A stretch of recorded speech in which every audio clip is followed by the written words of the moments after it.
Welcome to the Providence College podcast. My name is Joe Carr.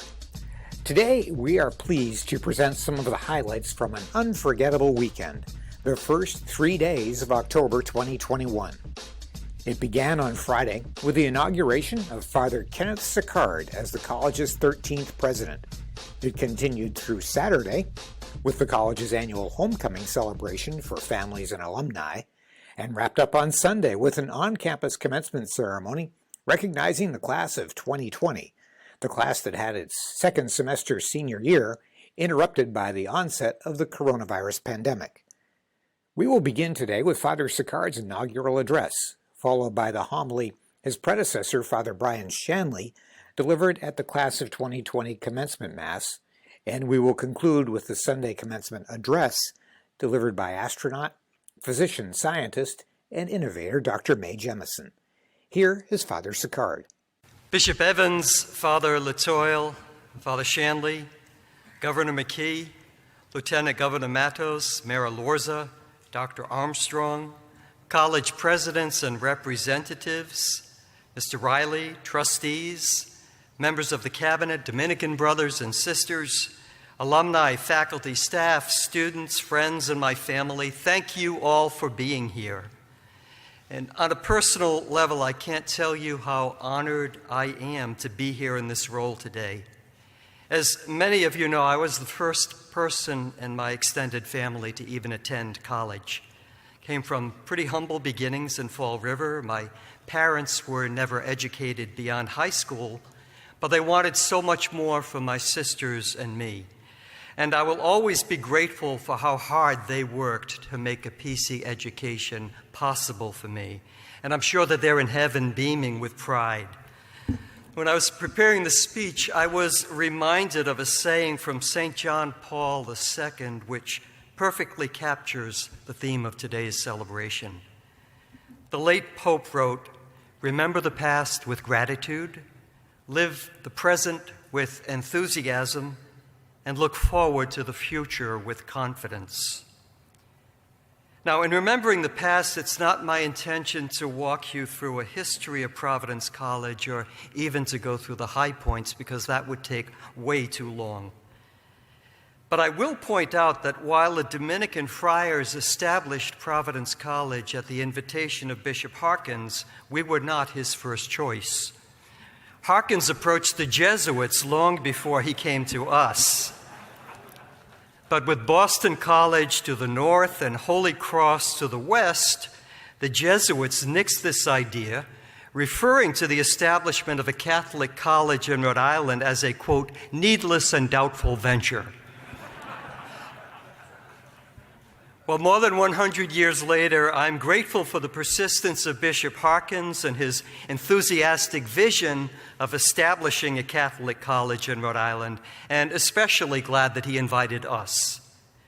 Like a lot of our students, I fell in love with Providence College from the first moment that I stepped on campus. I was determined to do well, and I was successful academically. And I was always grateful for the opportunities that PC provided me. Like generations of students who came before me and generations who came after me, I received an outstanding education from faculty, both lay and Dominican, who were brilliant and who genuinely cared for us. It was here that I discovered my love of accounting from committed teachers like Gus Cote and Ray Bagley and Peter Bongiorni. Here that I developed friendships that I will always cherish. And most importantly, here that I discovered my Dominican vocation. Ironically, it was tragedy in my senior year that cemented my vocation. I refer here, of course, to the Aquinas fire that took 10 of our female students shortly before Christmas in 1977. The outpouring of love and support that we received from the faculty and from the Dominican community were as strong as the shock and grief we felt. Those of us who were here during that time will never forget the compassion of luminous people like Father Jack Reed, our chaplain, and Father Reg Peterson, our president, and so many others. It is with the deepest gratitude that I remember these experiences, joyful and sad, and honor the giants from the past, both lay and Dominicans, many of whom were still around when I returned to PC as a Dominican in 1997, and some are still here today. They and the generations who came before them laid the foundation for the present, a present that we should and do, in fact, live with enthusiasm. There is so much that continues to distinguish us. Our Catholic and Dominican mission and identity define who we are and how we approach the sacred work we do here. That work of helping our students to flourish and to live meaningful personal, professional, and spiritual lives. Thanks in large part to the wisdom and vision of my predecessor, Father Brian Shanley, Providence College has become even more nationally recognized. To put it colloquially, we are a hot school. Though rankings aren't everything, I can't deny how thrilled I am that we have once again been ranked number 1 in our category with a perfect score of 100 by U.S. News and World Report. While many other schools of our size are struggling to attract quality students, we continue to enroll some of the best and brightest, largely because of our ever-improving academic reputation. This we owe to our dedicated and brilliant faculty, outstanding researchers and scholars, the finest in their fields, men and women who are generous in their service to the college and our students, and passionately committed to teaching and scholarship. I have always admired the commitment of our faculty, and my admiration for you grew even stronger as we battled and continue to battle the COVID-19 pandemic. Your willingness to pivot to new remote methods of teaching allowed us to remain open last year, to keep our campus safe, and to continue to provide a quality education to our students whose lives were upended. I know how excited you and our students are to be back together in person. From the bottom of my heart, I thank you, and as president, I pledge to do everything in my power to support the invaluable work that you do. Your love for and commitment to this institution, along with that of our dedicated staff, administration, alumni, benefactors, trustees, and the outstanding qualities of our students, allow us to live our present with enthusiasm. When future generations look back at the years leading up to and following our centennial in 2017, they will see them as the beginnings of a new golden age of Providence College. Notice that I said the beginnings of a new golden age. While we should remember our past with gratitude and live our present with enthusiasm, we should never allow ourselves to become complacent or to settle for where we are institutionally. We will constantly strive to improve, and as St. John Paul suggested, we will look to the future with confidence. I'm often asked about my vision for Providence College. Because of my long affiliation with PC as a student, as a Dominican, as an administrator, and now as president, I have a lot of ideas. I treasure the traditions and the qualities that have defined us for more than 100 years, and these will continue to provide the framework by which we define ourselves in the future. First and foremost is our identity as a Catholic and Dominican college. In even more robust ways, we will define and present ourselves as unapologetically Catholic. And our goal is not to be a fortress for the devout, but rather a place of joyful welcome for every one of our students, faculty, and staff who, through their experiences of our community, will come to know truth and to know the tender love of God. We are extraordinarily blessed by a robust presence of Dominican friars on our campus. Nearly 40 of us serve in academic or administrative roles, and more than a quarter of the Dominican community is under 40 years old. And this level of religious presence and engagement is so uncommon at contemporary Catholic colleges. And because of record numbers of vocations to the province of St. Joseph, the Dominican presence here at PC will continue to thrive. And I am so grateful to my Dominican brothers who engage wholeheartedly in this special ministry. I am equally grateful to the lay faculty and staff who participate so joyfully in our mission, so many of whom were drawn to PC because we are Catholic and Dominican. And the cultural and religious diversity of our faculty in so many ways has enriched the experience of our students. We will continue to recruit diverse scholars and students who are drawn to and supportive of our mission, people who will thrive here at PC. I remain firmly resolved in my commitment to our ongoing efforts toward becoming the beloved community that we aspire to be. Inspired by the communities in the early church and by the extraordinary vision of Dr. Martin Luther King Jr., our shared goal of becoming a community informed by justice, charity, and mutual love and respect, and the efforts to achieve this goal are our response to a sacred call from God. I am inspired by the understanding and continually growing collaboration between the offices of mission and ministry and diversity, equity, and inclusion in addressing and responding to our challenges. And we do have challenges, but I've asked them to continue to work closely together and to engage a variety of campus constituencies, including me, and to draw from a multitude of resources, including the sacred scriptures, best practices at other colleges and universities, especially Catholic colleges, and the rich teachings of the Catholic Church that inspire and challenge us to be the best that we can be. As members of a Catholic and Dominican college, we should not rest until every member of our community feels the love, respect, and dignity to which we are all entitled as people created in the image and likeness of God. And as we're learning through an ongoing brand development project, most students are drawn to PC because of our stellar academic reputation, which is why I've saved this portion of my inauguration speech until the end. While more and more institutions are questioning the value of a liberal arts education, our commitment to the liberal arts will continue to define who we are institutionally.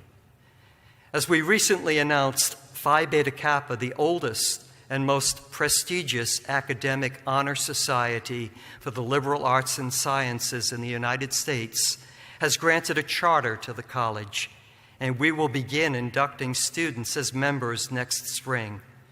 PC is among an elite group of 290 institutions with this distinction, less than 10% of American colleges.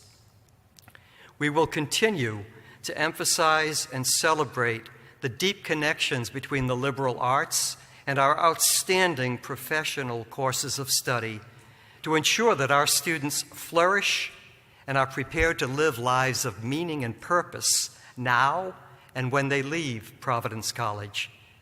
We'll continue to strengthen our core curriculum, at the heart of which will remain our signature and ever-improving Development of Western Civilization program. At the same time, as we continue to move into our second century, we are exploring new and innovative courses of study that will appeal to talented and diverse students and faculty. One of our goals is to continue to gain even greater national recognition as a premier Catholic institution of higher learning. And the only way to do this is to build and expand on what we are offering currently in response to prospective students' interests and to the changing needs of our society. I look forward to working with the faculty and exploring new academic programs that complement our existing offerings. Among the most exciting opportunities will be in health-related fields that leverage the recent investments we've made in improving our science facilities. According to U.S. News & World Report's 2021 Best Jobs, 15 of the top 25 are found in healthcare occupations. A number of faculty have expressed interest in and support for these new initiatives, and admissions reports that we lose a number of students who would otherwise choose to matriculate here except for the lack of such programs, especially nursing. Most importantly, programs like this that focus on the care of others and a respect for the dignity of every person would flow naturally from and would support the Catholic and Dominican mission of Providence College of service to God and neighbor. As we know, attending the sick is one of the corporal works of mercy. Like the rest of our students, those who choose a course of study in the health sciences would benefit from PC's strong core in the liberal arts, as well as our holistic approach of educating our students in mind, body, and spirit. Programs in the health sciences would enable us to leverage existing academic programs and faculty expertise, would provide numerous new opportunities for interdisciplinary collaboration, and would allow us to capitalize further on our outstanding science programs. While we're still in the earliest phases of exploration, I'm excited by the support of the Cabinet and many of the faculty and trustees, and I'm energized by the possibilities. I also look forward to exploring mutually beneficial partnerships with other Catholic colleges, as well as exchange initiatives with Dominican scholars from around the world, one of the key initiatives in PC 200.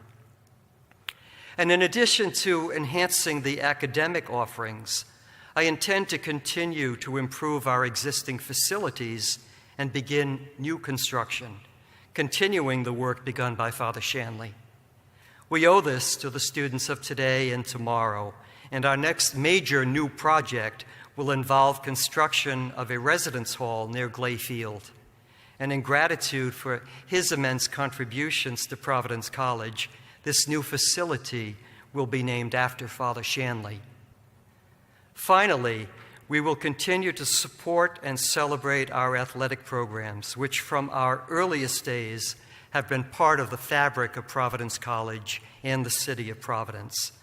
We owe a debt of gratitude to our athletics staff, our coaches, and our student athletes who bring and will continue to bring such honor to our school. It's my firm belief that the introduction of new programs, the construction of new facilities, and the modest increase in students will not change who we are as an institution. We will continue our traditions of treasuring and supporting the humanities, and will remain deeply committed to retaining the close relationships between faculty and students that have always defined us. As I enter into my second year as president, my love for PC continues to grow, and my vision continues to unfold and develop. I want this vision to be imaginative and cutting edge. In a homily I shared with the Dominican community on my first day as president last July, I prayed for the grace to lead the college with wisdom, strength, and humility. This will continue to be my prayer. And as we move on with this celebration today, we do, in fact, remember the past with gratitude, we live the present with enthusiasm, and we look forward to the future with confidence. God bless you, and God bless Providence College. Thank you. Sunday dawned bright and sunny, a beautiful New England fall morning, and members of the class of 2020 gathered for Mass and a homily by Father Shanley, PC's president during their entire time as PC students. Father Shanley, Himself a Providence College graduate and the institution's longest-serving president, is now the president of St. John's University in New York. Here is his homily. I can't tell you how happy I am to see you all and to be back here after this 15, 16 months since you should have graduated. And when Father Sicard and I were talking about this Mass, we kind of flipped a coin about who was going to preside and who was going to preach. And I volunteered for the preaching. And I got inaugurated last week at St. John's. I had to give a ton of speeches. I didn't look at the readings until Monday. And I called Father Sicard and I said, "Can we switch?" He said, "Nope, I'm the president now. You have to do what I tell you." So I've preached on these readings before. The divorce and remarriage issue is a hot button issue in the church. But I'm punting on that today. And I'm going to the Patriots game tonight.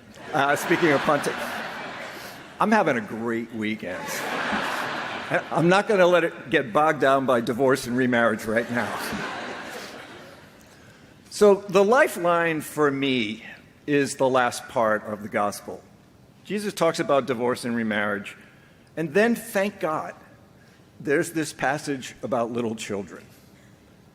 And Jesus says, unless we accept the kingdom of God like a child, we cannot enter it.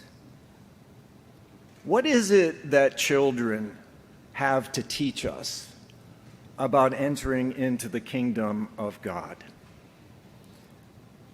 And one of the things that's really obvious, and this was going to be my whole homily, this is a two-parter, I'll get back to the second part, was their absolute dependence on their parents.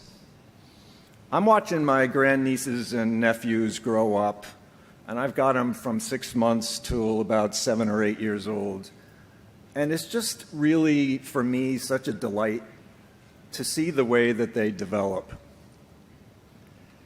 They know their utter dependence on their parents, especially when they're infants. They can't do anything for themselves. They are completely and utterly dependent on their mother and their father. And as they start to get a little bit older, I've got a 4-year-old nephew that is starting to do things he shouldn't be doing, but what I notice when he does, he does things he knows he's not supposed to, but he's always looking over his shoulder to make sure mom and dad are behind him. He's starting to get a little bit independent, but he knows he still depends upon them. And as you reach adolescence, when you came to Providence College, one of our tasks was to help you to become autonomous, to move away from your parents, to make decisions for yourselves, to start to live as adults and make good choices. And I think we did a really good job on that. But in the spiritual life, you are never autonomous. You always remain completely dependent. And the ironic thing about becoming independent from a psychological developmental point of view is that from a spiritual point of view, it's just the opposite.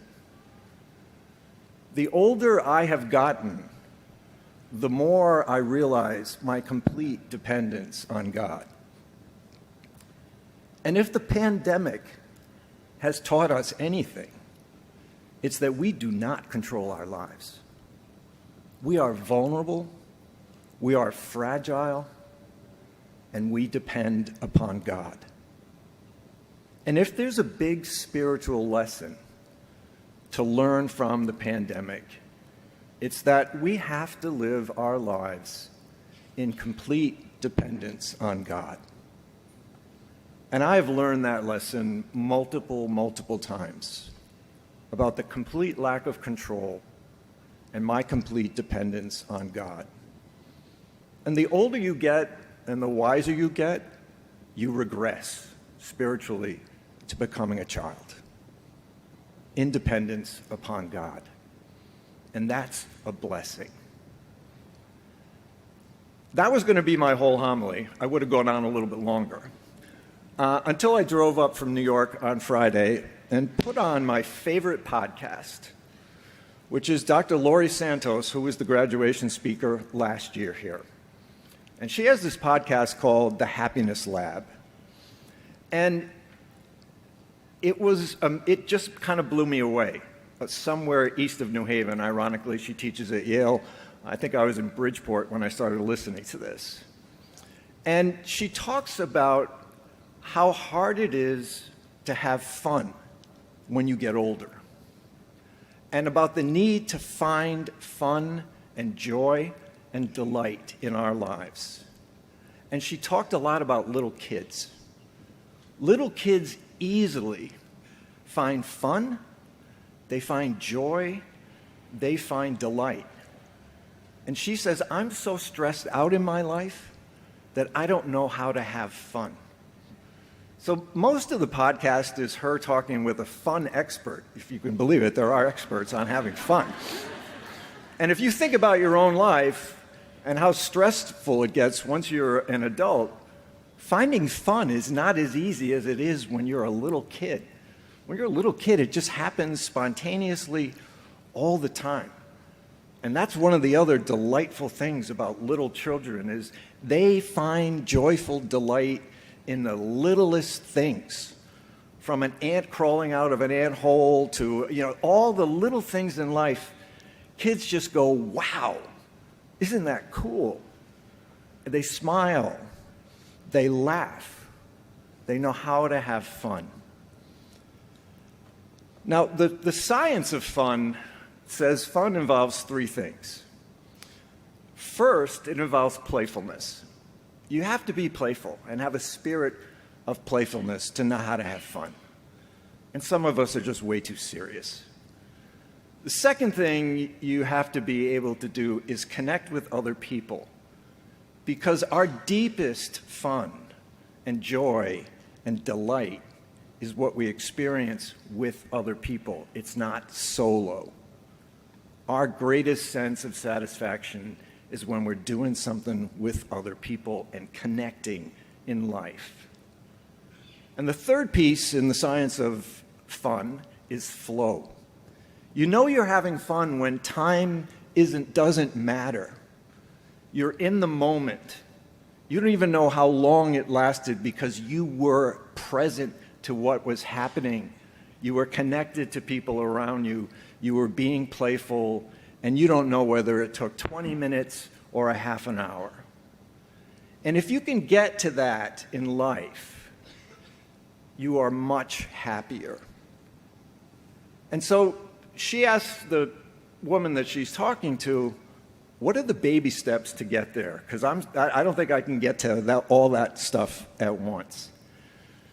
And she ends up talking with a poet who wrote a book of delights and talks about the road to beginning to have fun is being able to find a delight a day.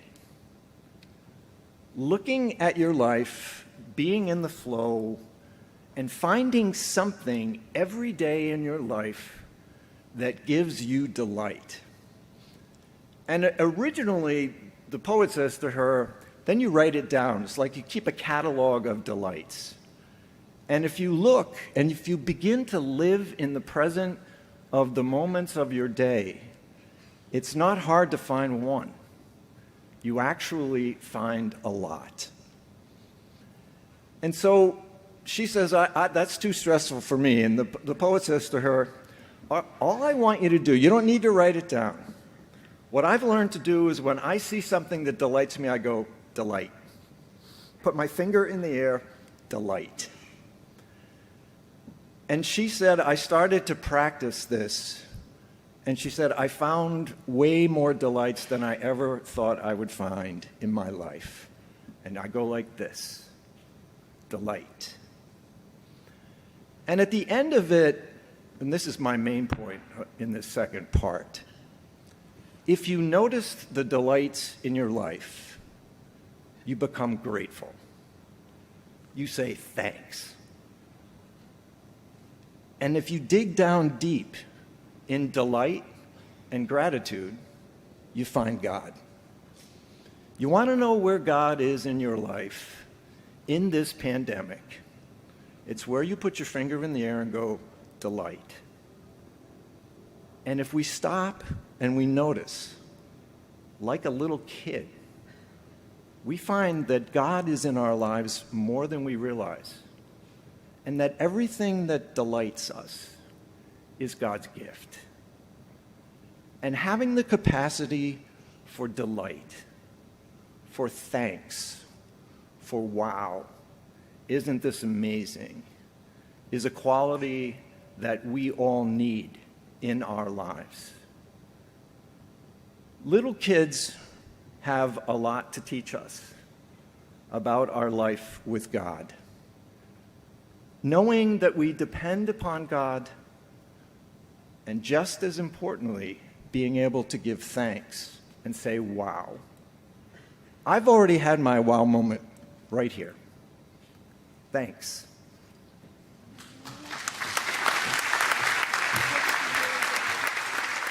The weekend concluded with commencement, a joyous celebration of the class of 2020. Despite the passage of nearly a year and a half since their last in-person PC classes, the graduates turned out in large numbers, with nearly 3/4 of the class returning for the on-campus ceremony. We are pleased to present the commencement address from Dr. Mae Jemison. So much. I am so appreciative and so excited to be here today with you. I am excited because this very special time is one in which you've heard you're transitioning, you're going into the world. People are expecting you to change everything. You know that, right? But what's the first thing I'm going to do is let me just get this over with. Let me just tell you congratulations. Congratulations, class of 2020 of Providence College.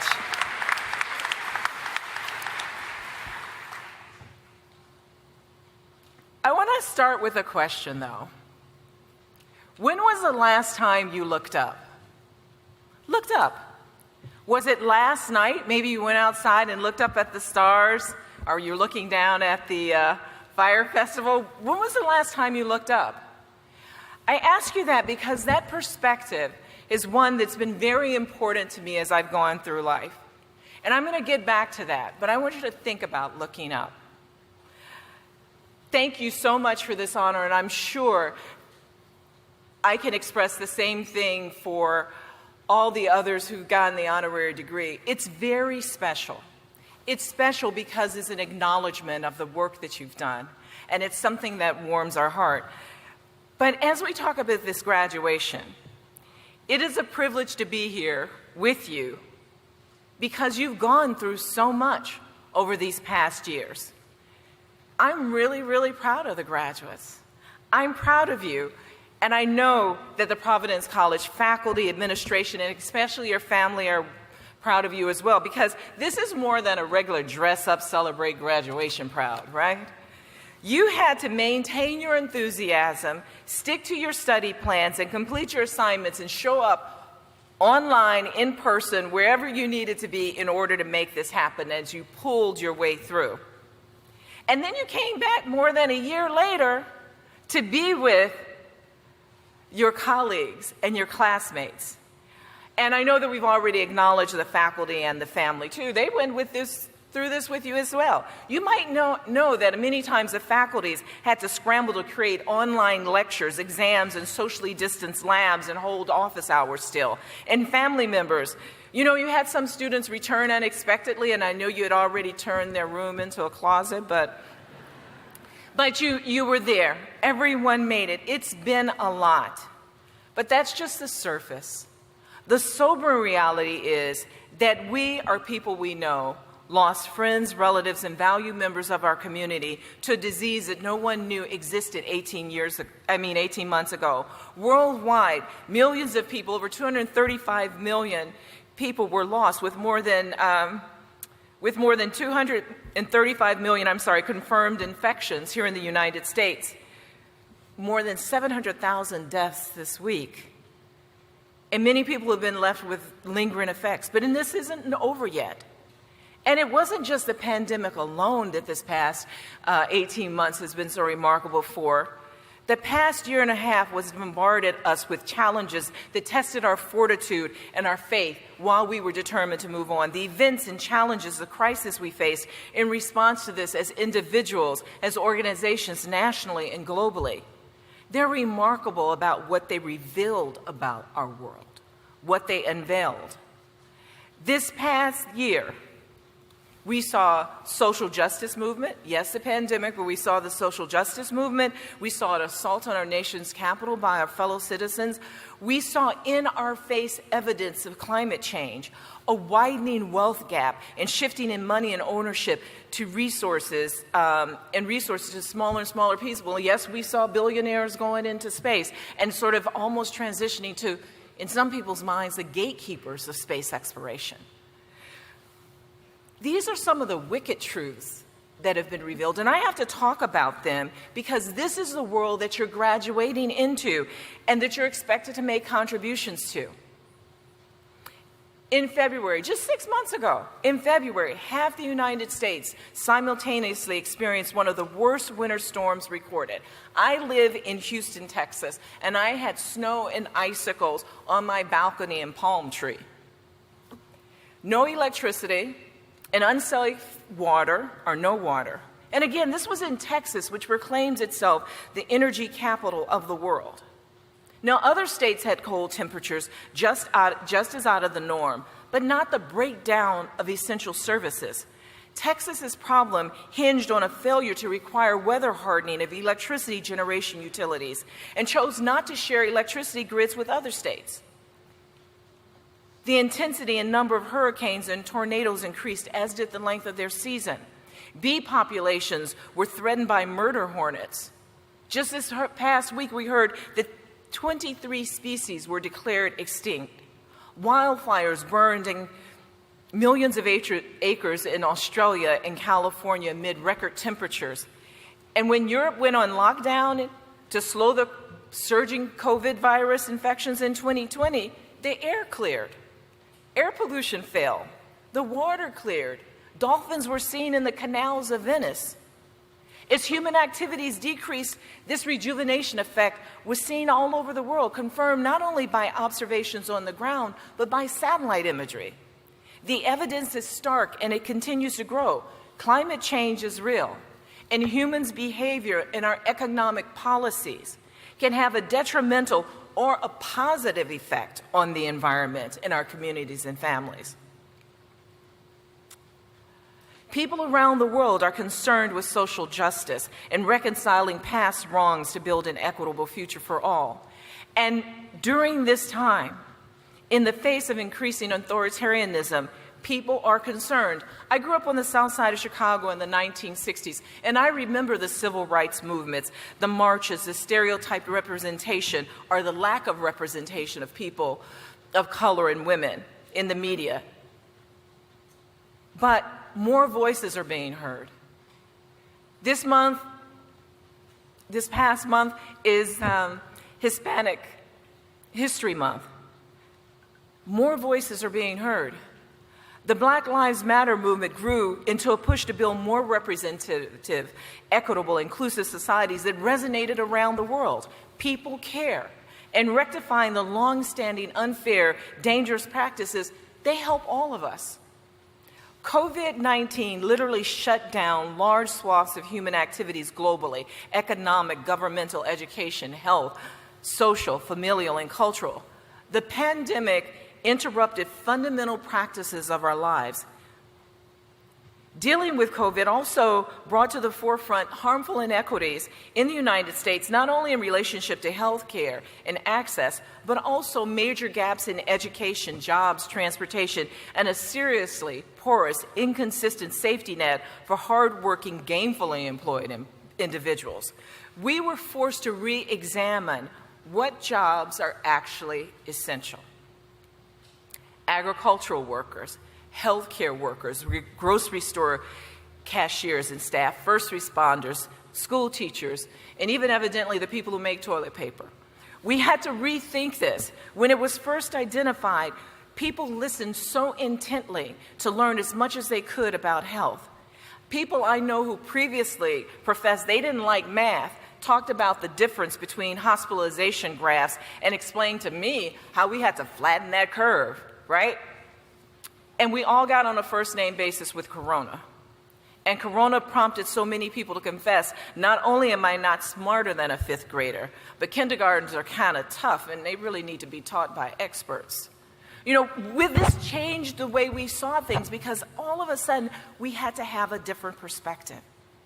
It also revealed something I find very encouraging, our profound capabilities and wherewithal as humans, as a society, as a nation, our profound wherewithal when we truly set our minds and hearts to a goal.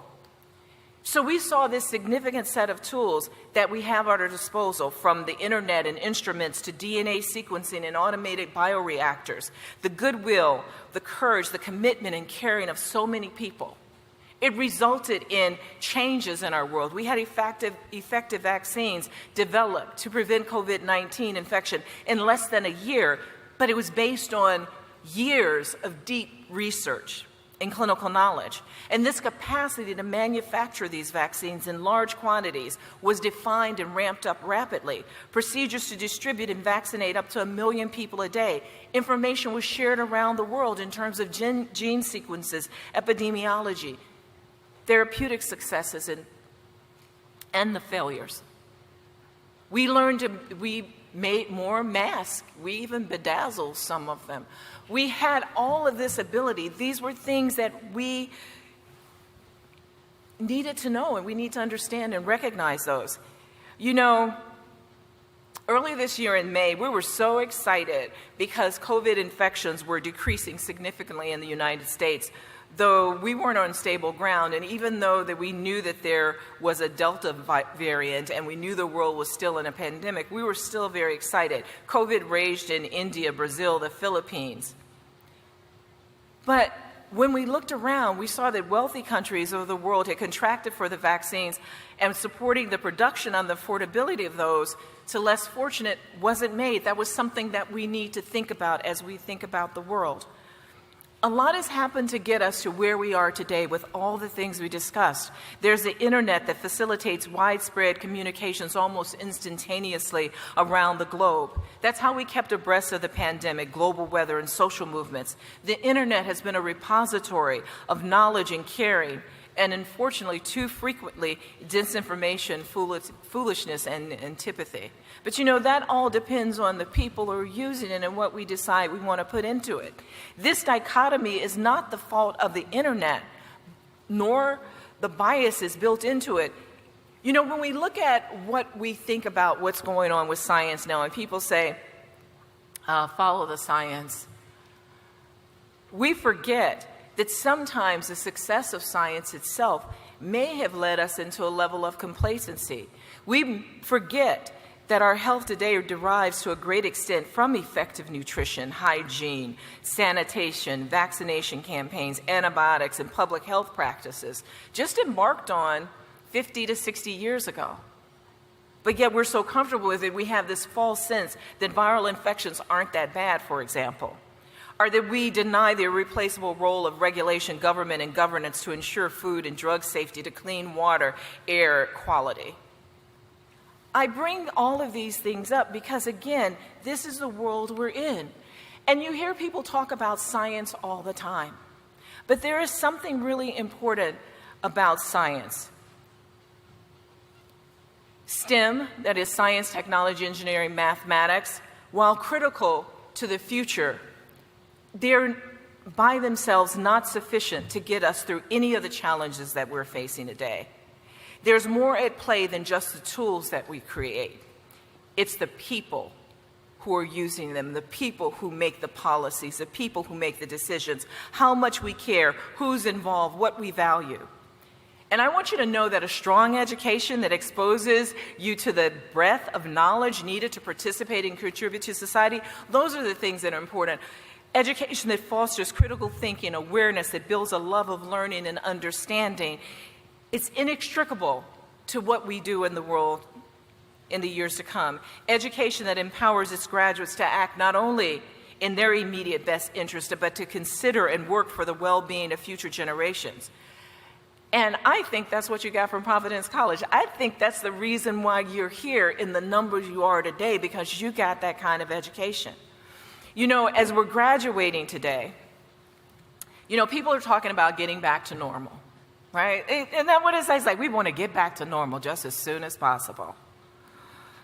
But with a period of time as impactful as the past months, do we really want to get back to the normal we had before? That's the question I ask. I think we have to rethink normal. We need to evolve and transition to a better state of being. Perhaps we evolve our healthcare system so that it's more robust, that we have sufficient personnel and hospitals are operated with a bed capacity that can absorb 20% extra without breaking. We learned something that we should have always known. Those who work in food production are important.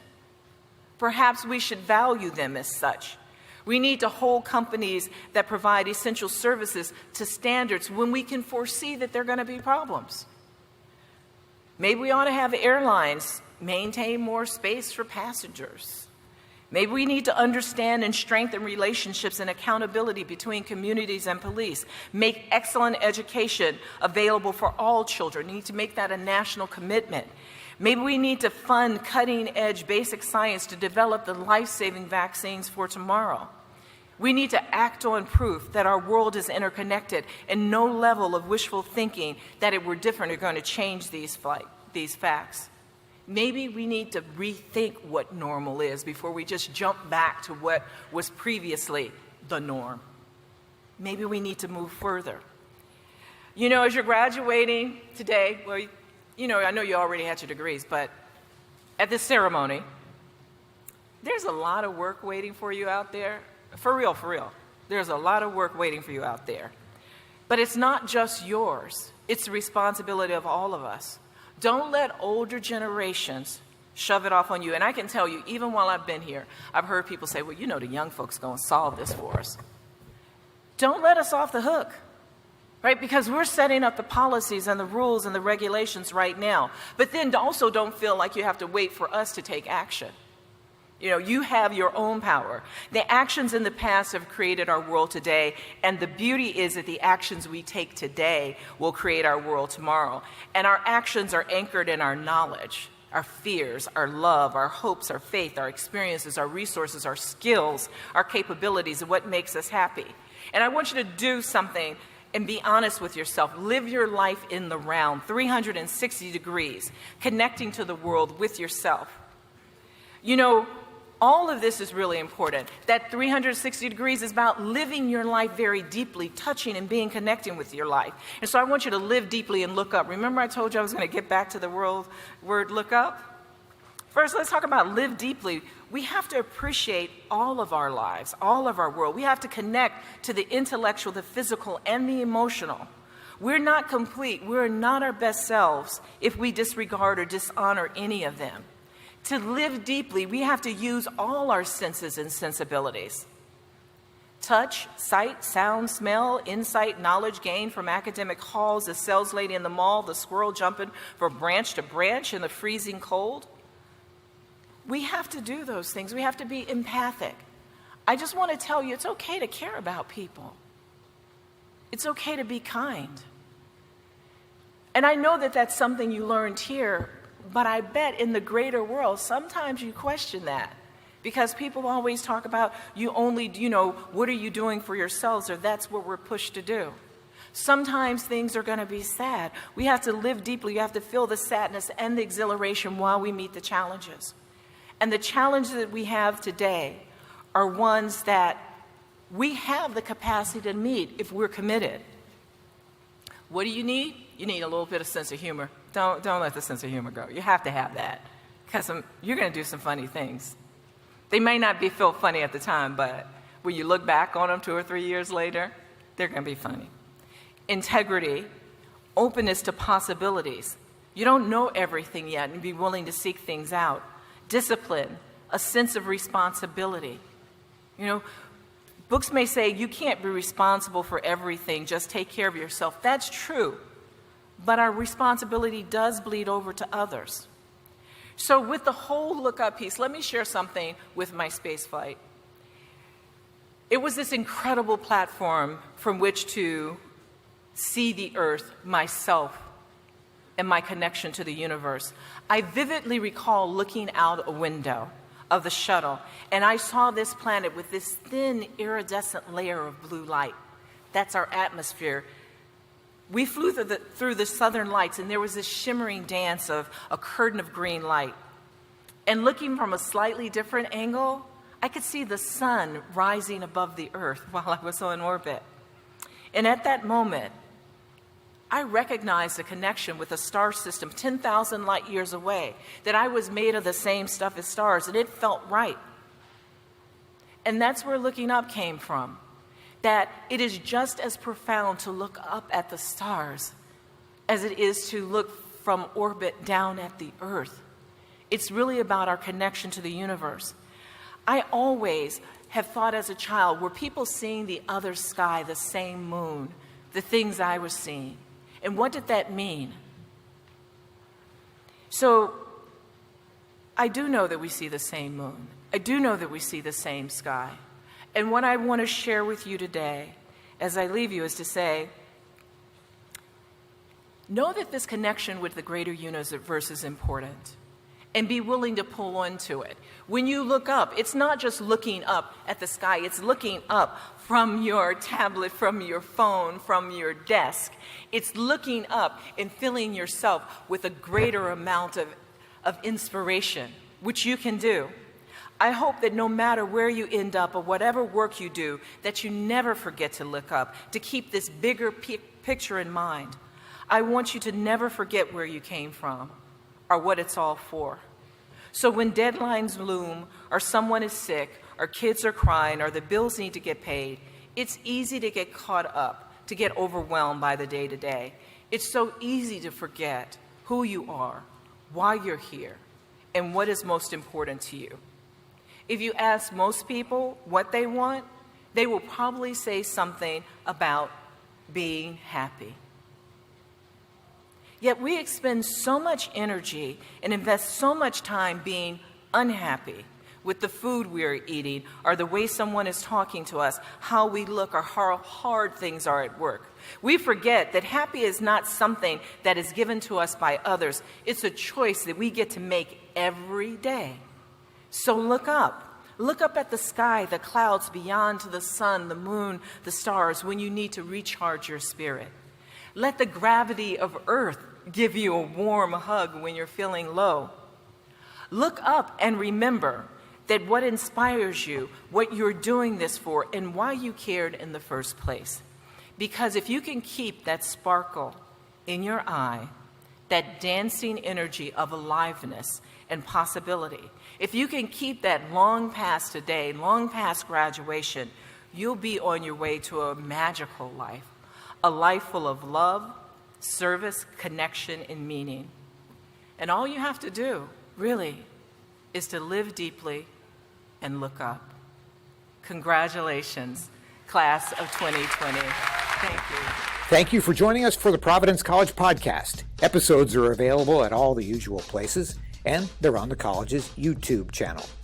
I'm Joe Carr for producer Chris Judge. Until next time.